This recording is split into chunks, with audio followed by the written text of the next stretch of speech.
Monsieur Fritz Jean, ancien gouverneur de la Banque de la République d'Haïti, a, avec quelques autres organisations, sorti ce qu'ils ont appelé un manifeste d'entente nationale pour une transition de rupture en Haïti. Un document important de 32 pages et qui se veut complet, exhaustif et, j'ajouterais également, ambitieux, car tous les aspects de la vie socio-politique, économique du pays sont abordés et des solutions sont proposées. Ça passe par une période de transition de 36 mois au cours desquels il faudra procéder à une refonte du système judiciaire, sécuriser le territoire et en même temps offrir à la population tous les services de base qui leur font défaut, à savoir la santé, l'éducation, l'énergie, l'eau potable, la protection sociale, et tout cela devant aboutir à des élections libres et démocratiques. Bonsoir, Monsieur Fritz Jean. Est-ce que j'ai bien résumé votre propos? Je salue les auditeurs de Métropole, je les salue également. Donc, je dois dire que la situation est la suivante. Nous sommes en train de vivre une situation de déliquescence de l'État. Et l'on pense que, généralement en Haïti, on parle de gouvernement provisoire, mais pas de gouvernement de transition. Cette proposition, ce manifeste de transition de rupture, n'a pas été élaboré par l'INOPS. Ce manifeste est élaboré par un groupement de partis politiques et d'organisations de la société civile. Nous, INOP, comme chaque année, nous célébrons la mémoire de Christophe Okapaïsien. Donc, cette année, c'est une année spéciale parce que cette année ramène le 200e anniversaire de la mort de Christophe. Donc, on a accueilli 2 manifestations. La première manifestation, c'est justement la présentation de ce manifeste de transition de rupture et ensuite une manifestation culturelle, là où il y avait des conférences avec Patrick Delatour et Walpera, Tête Senzik, et ensuite une comédienne qui nous revient de Guadeloupe. Donc voilà. Donc, c'est nous qui avons hébergé cette manifestation, mais nous ne sommes pas les auteurs, particulièrement pour le manifeste. Par contre, comme institution d'observatoire de politique publique, bien sûr, on a donné notre opinion, on a opiné sur ce document et nous avons aussi pas signé le document. Mais nous croyons que ce qui est dans ce document, l'INOP tombe d'accord avec la majorité de ce qui est dans ce document. Oui, je vous entends bien, Monsieur Fritz Jean, mais j'ai lu tout le document et à aucun moment... Donc voilà, dans ce document, la première chose que nous voulons dire, c'est qu'il y a une différence importante entre un gouvernement provisoire et un gouvernement de transition. Généralement, en Haïti, le monde a parlé de transition, il a parlé d'un gouvernement provisoire. Ça signifie quoi?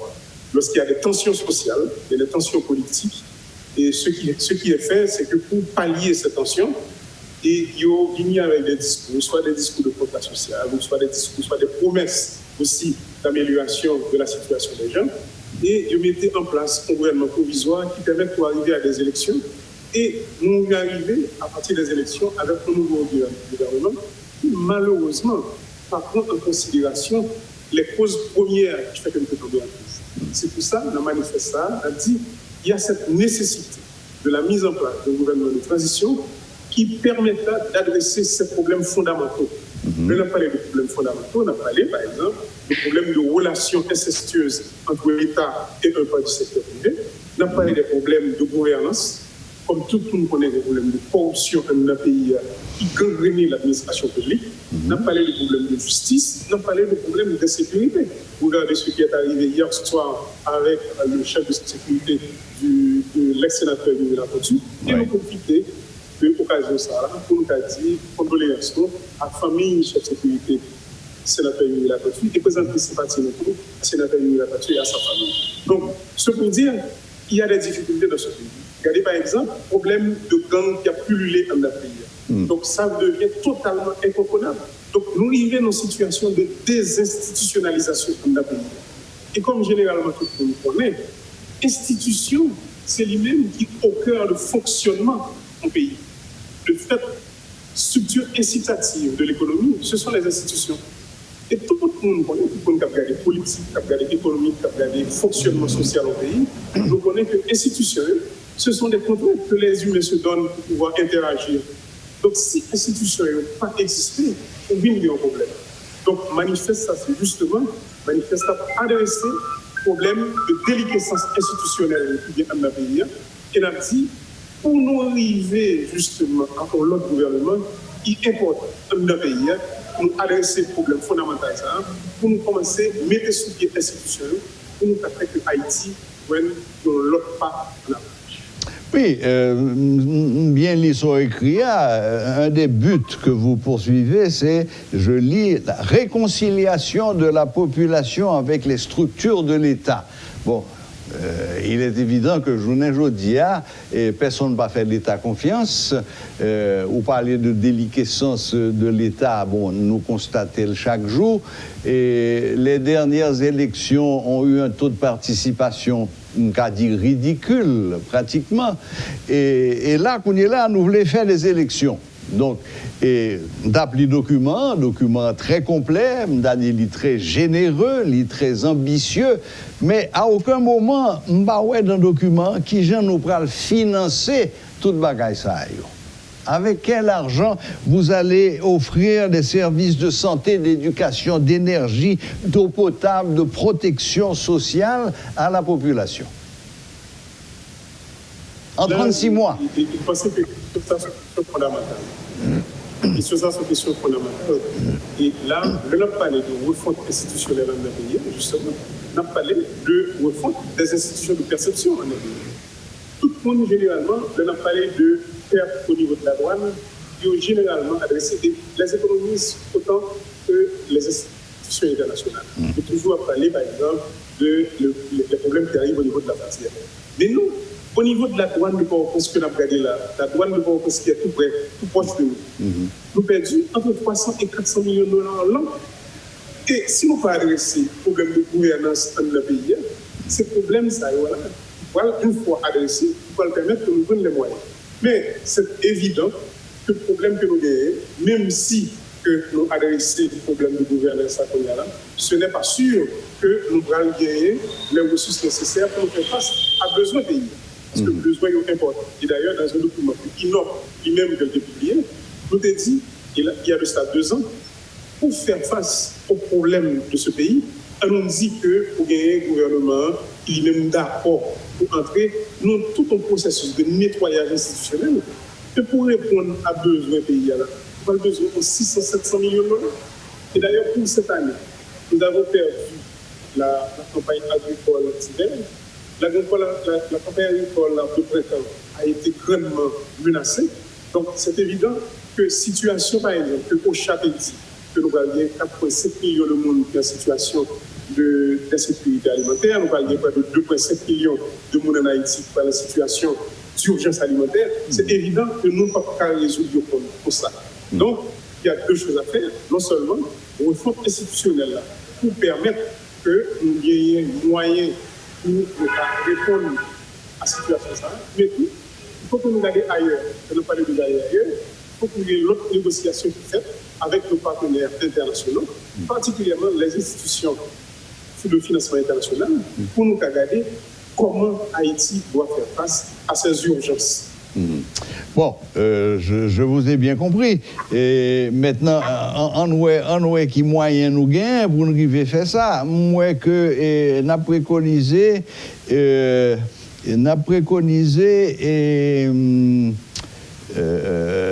excuse-moi, je recherche une mobilisation populaire qui doit aboutir à la démission du pouvoir en place.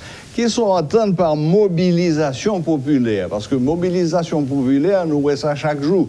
Nous voyons ça parmi les étudiants, les syndicats, l'opposition, et toute la journée, on manifestation bon ici, ou manifestation bon l'autre bord. Ce sont des mobilisations. Et de quel type de mobilisation populaire on va parler? Pour moi-même, il y a 2 choses. Évidemment, alors pas que moi-même m'a parlé, tout se manifeste. Et ma propre encore que Kinop a hébergé l'événement a hébergé la manifestation qui a eu lieu le 8 octobre, mais ce n'est pas Inop l'auteur. D'ailleurs, Inop ne fait pas partie du groupe. Mais nous-mêmes, nous comprenons exactement ce qu'il y a dit dans le document, il a parlé de mobilisation populaire. Pas oublier qu'on y a là, pendant que nous avons parlé là, nous avons pollué tululement de gangs dans le pays. Et là, l'État est responsable de la sécurité des citoyens. Donc, si l'État lui-même n'a pas de capacité pour le faire face, il faut que l'organisation qui est dans la société civile, là, il faut que les partis politiques, il faut que les citoyens disent l'État, halte là. Il faut que quelque part les citoyens disent halte là à l'État. Parce qu'il y a deux bagages qui ont passé dans le pays, qui ont déstructuré non seulement le social, le politique, mais qui ont déstructuré l'économie pays. C'est justement ce niveau d'incapacité de l'institution de l'État pour répondre à la mission. Donc si l'État n'a pas répondre à la mission, il faut que les citoyens dans le pays disent non. Parce qu'il y a plusieurs appels au dialogue qui fait dans le pays. Il y a plusieurs appels à la négociation qui fait dans le pays. Mais jusqu'à présent, et c'est comme si l'État fait la sourde oreille. Donc, quelque part, il faut que la société civile, là, on a parlé de partis politiques, on a parlé de citoyens dans le pays, il faut que quelque part, ils disent halte là. Donc, le dit mobilisation, le document ça dit mobilisation, c'est justement son appel à la vigilance de tout le monde de la société pour dire non, nous ne sommes pas accepter que ils ont kidnappé jeunes femmes dans le pays, et puis c'est des viols collectifs qui ont fait sur eux. Ça supposait révolter conscience tout le monde dans le pays. Nous ne sommes pas d'accord que le peu que ça peut gagner de l'économie, on a parlé de l'économie de 8 milliards de dollars, comparé à notre voisin, la République dominicaine, qui est une économie de 100 milliards de dollars. Nous ne sommes pas d'accord qu'il y a fini de déstructurer le peu que ça peut gagner dans l'économie. Donc il faut quelque part, citoyens dans le pays, disent non. Bon, je peux comprendre que vous lancez au cri qui est halte là à l'État, mais qui est-ce qui pourra dire halte là au gang? Ça que nous comprenons dans le document, il y a plusieurs appels qui font. Que ce soit appel à la négociation, que ce soit appel à l'entente, que ce soit appel au dialogue. Et d'ailleurs, il y a une bagaille qui a connu depuis longtemps dans le pays, c'est justement une grosse conférence, une grosse chita parler, supposée faite entre différents mondes. Les mondes qui prennent l'initiative là depuis longtemps, ce sont les autorités constituées. Les mondes qui prennent l'initiative là depuis longtemps, c'est le Parlement, et c'est l'exécutif là, depuis longtemps qui n'a pas été. Mais nous avons que ça paraît fait. Et le pari est fait, justement, c'est là le problème. L'État prend responsabilité, il revient aux citoyens de le faire. Pour qu'à dire, qu'à exprimer frustration, qu'à exprimer justement revendication par rapport à la dégradation de la chose sociale, de la chose politique dans le pays. Pour moi-même, c'est là nous arrivons. Mais ça, on va dire nous arriver là, c'est son barrière qui est supposé faire dans la violence. Tout le monde a souhaité que ça fait dans la paix, que nous arrivions à gagner un chita parler entre des mondes raisonnables. Parce que c'est ce qu'il nous faut dans ce pays. C'est une concertation entre des gens raisonnables. Qui dit côté que nous pouvons aller là, nous pouvons aller vers l'abîme. Et là, il faut que nous ne connaissions que le pays pas qu'on disparaît. Et pour moi-même, Haïti a marché tranquillement vers sa disparition. Si nous regardons ça qui au niveau de l'institution, si nous regardons ça qui au niveau de la déliquescence des mœurs dans le pays, son pays va aller vers sa disparition. Mais pour ne pas disparaître, il faut que quelque part nous camper comme société, nous disons non, mais qui ça que nous voulons comme pays, voici les perspectives tracées, et mais qui vision que nous gagnons pour le pays ça, et bien comment on fait. Et pour nous faire, c'est tout le monde qui fait ensemble. Différents mondes qui sont dans la société civile là, différents mondes qui sont dans la partie politique. Pour nous dire, pour redresser l'économie, pour ça, l'économie, seulement nous tourner en colonie de la République dominicaine, il faut que quelque part, nous chita nous dit, comment on a remembré l'économie de ça. Mais ce n'est pas un monde qui t'a fait. Ce n'est pas un parti politique, ce n'est pas une organisation de la société civile, c'est un regroupement de monde, de citoyens capables, honnêtes, et je ne vais pas le dire, il faut que nous suspendions regarder Haïti à l'intérieur de 27 km. Haïti, ce n'est plus ça. Non. Haïti, c'est tout le monde que nous vient dans la diaspora, un bon monde qui est capable, un bon monde d'influence, que ce soit aux États-Unis, que ce soit en Europe, que ce soit en Amérique latine, c'est tout le monde qui est Haïti. Donc, marche à suivre là que nous avons parlé là, nous avons parlé de coordination nationale de transition. Il est supposé gagner différents mondes capables d'avoir qui chutent ensemble pour nous dire, mais qui chemin que nous avons Haïti. Très bien. Et d'accord avec tout ça dit là, et en effet, c'est pas grand monde dans le pays qui n'a pas souhaité que au passé, j'en fais dit là, c'est-à-dire essentiellement dans la paix. Seulement, malheureusement, on ne peut pas ignorer les gangs. Donc, qui monde qui prend le chita dit, halte là au gang. Et qui j'en prend le traiter problème ça? Je pense que ça c'est un problème crucial. Et c'est pour ça, là, on a parlé de qu'on y a là, nous pas calme dans l'élection. C'est pas possible qu'on a l'élection, côté que moi-même qui habite dans le nord du pays, pour me dire, tout le monde peut passer dans la Tibonite. Donc, il faut que quelque part, nous adressions le problème de sécurité. Ça. Donc, il faut que nous ayons une période de transition pour nous adresser ça. Mais maintenant, le gouvernement, là, maintenant, tout le monde, que ce soit mon ami de la société civile, la partie politique, étudiants, tout le monde a dit, problème de gang ça, il faut que nous adressions le. Mais non, le gouvernement, jusqu'à présent, est incapable d'adresser ce problème-là. Et c'est pour ça que nous disons qu'il faut qu'il y ait une structure de transition qui mette sous pied, qui lui-même prend en charge pour adresser le problème de gangsterisation de société.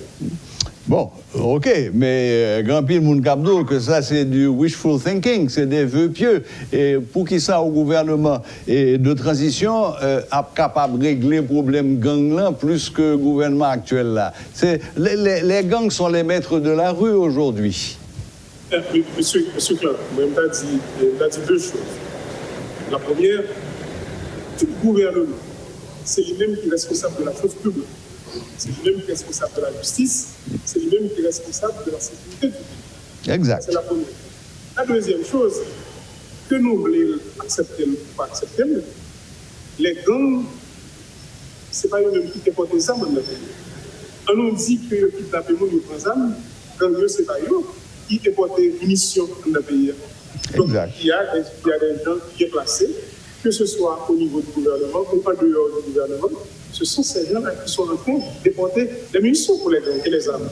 Donc, l'on a parlé du gouvernement de transition, son gouvernement de transition qui, justement, va adresser ce problème. S'il y a des gens pour interpeller par rapport à cette question-là, il faut que le gouvernement a même d'adresser ce problème de manière sérieuse pour dire que, parce que les munitions avec des armes, ils entrent à travers ça, ils entrent à travers les ports du pays. Que ce soit à travers les frontières, que ce soit à travers les douanes de Port-au-Prince, douanes du Cap-Haïtien, etc., les douanes de Saint-Marc, etc. Donc, il faut qu'il y ait un gouvernement qui dit non. Et le gouvernement, ça, soit par peur, soit par incapacité, soit par manque de ressources, pas qu'à adresser ce problème. Ça. On ne dit pas complicité parce que nous ne connaissons pas. Mais on nous dit que le gouvernement, ça, qu'on y a là, il n'a pas qu'à adresser ces questions-là. Et si le gouvernement a supposé adresser, il a parlé de questions électorales, c'est justement le problème de pullulement de gangs qui viennent d'arriver.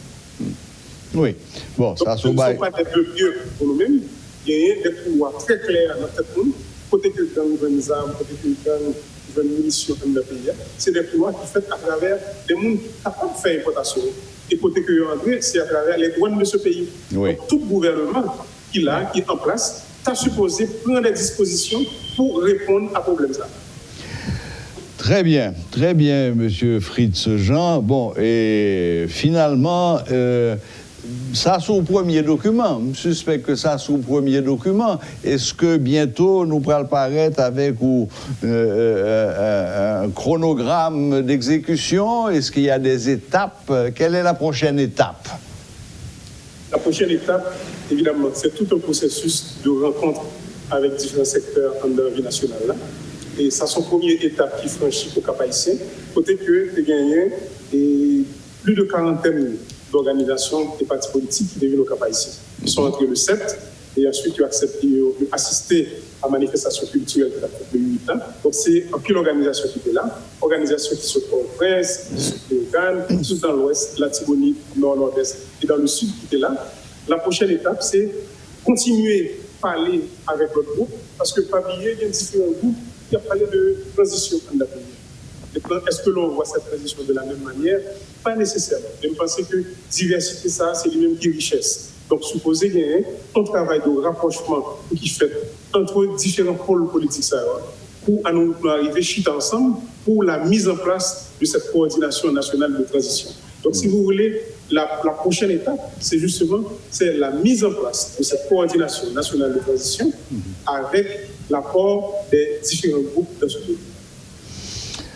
J'ai vu en effet que le CNT, Coordination nationale de transition, c'était l'outil par lequel vous voulez aboutir à ces mobilisations qui doivent avoir comme objectif la construction d'un large mouvement unitaire pour le changement, le départ du pouvoir en place, l'instauration d'une transition de rupture qui garantit un processus constituant. Là, on dit constituant, c'est une constituante en vue d'aboutir à une nouvelle constitution? Alors, définitivement, et tout le monde est d'accord que ça qui a dit dans la société, nous avons un problème avec la Constitution. Même gens que mon Ferry Dorval, le laisse pas donner, mon Ferry Dorval, a clairement exprimé. Il y a des boulettes de tremblement au niveau de cette Constitution que nous devons adresser. Donc, si nous ne pas adresser, nous parlons de même problème. Question de Premier ministre, les relations entre la présidence et le Parlement. Et souvent, les constitutions que nous avons, sont constitutions qui te répondent à un problème, comme nous à peine sortis de la dictature. Donc, il y a des dispositions qui ont été prises justement pour, en réaction à ce que nous sommes vivre pendant 30 ans. Les constitutions, ça, il faut que nous prenions recul pour nous dire par rapport au fait stylisé de l'économie de ce pays, par rapport au fait stylisé de la société, des relations entre l'État et la société, les relations entre l'État et les partis politiques, les relations entre l'exécutif et le Parlement, l'exécutif et les autres branches de l'administration publique. Il faut qu'il y ait un refond qui fait pour qu'il permette que nous ayons une meilleure gouvernance, une meilleure gestion de la chose publique. Donc, il faut qu'il y ait un refond constitutionnel pour permettre de le faire ça. C'est ça, et ça passe aussi par le système judiciaire et une lutte définitive contre la corruption, l'impunité et la dilapidation des fonds publics. Bon, et M. Fridjean, et quoi que tout le monde bien comprenne, et ça nous dit, c'est Jean Tabdil en introduction, c'est un document pratiquement exhaustif et qui abordait tout aspect et problème que nous gagnons.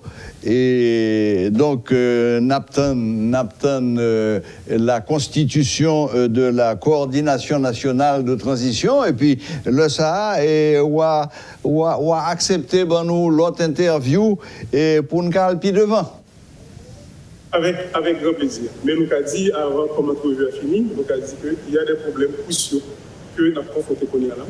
Problème de la corruption, problème de la justice, problème de sécurité. Nous espérons que justement, mise en place de coordination nationale de transition, ça permette que une élaboration beaucoup plus importante qui fait sous différents domaines, et là, les pistes de solutions sont beaucoup plus claires pour la population. Merci beaucoup, M. Fridjean. Merci de ce côté accorder nos petits moments. Et jeudi, pour présenter nous ce manifeste d'entente nationale pour une transition de rupture en Haïti. Et puis, Mabdou, à bientôt pour la suite des événements. Merci, c'est moi-même qui remercie les protocoles. Et j'espère la prochaine fois, c'est au monde de la coordination nationale de transition qui a fait entrevue ça. Merci encore et bonne fin de journée. Merci. Voilà, c'était donc M. Fridjean, ancien gouverneur de la Banque de la République d'Haïti, qui nous présentait ce document qui est le fruit du travail d'une trentaine, si j'ai bien compris, d'organisations politiques, syndicales, de la société civile, etc., et qui propose une nouvelle voie pour Haïti qui passe par une coordination nationale de transition.